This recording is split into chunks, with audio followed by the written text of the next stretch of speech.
Invader left us a terrifying message. This happened to me when I was about 10 years old, but even now as an adult in my 30s I remember it like it was yesterday. My parents had taken my sister and I out to a movie, and then to get ice cream in celebration of my older sister getting straight A's on her report card. I remember my dad had gotten off work later than usual, so by the time the movie was over, and we had our ice cream it was well past our bedtime. It didn't matter though. My parents were happy and proud of my sister. We had a great time, and we took our time getting home. If it wasn't for what happened when we got there I would have always looked back fondly on this night. We got home around 10:30. Bedtime was usually 10, so I went straight to my room to put my pajamas on while my sister went to brush her teeth.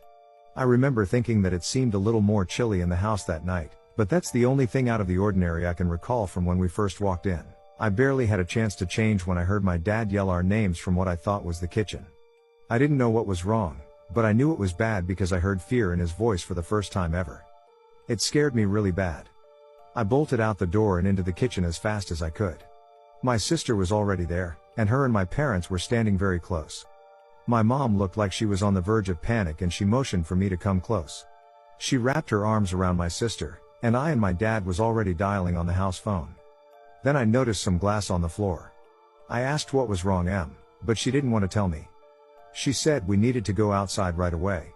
As we headed out the front door I heard my dad talking to a 911 operated, and telling them that when we got home he found our back sliding glass door shattered, and objects strewn about the kitchen. We went to the neighbor's house and waited for the police to come. After a few minutes my dad joined us. He seemed to be well shaken up, which was a new sight to me. The police arrived and searched the house extensively.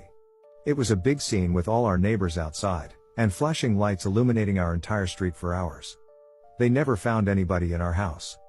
Whoever had been there had come and gone. The thing that gets to me is that nothing was stolen. Whoever it was didn't want any of our possessions.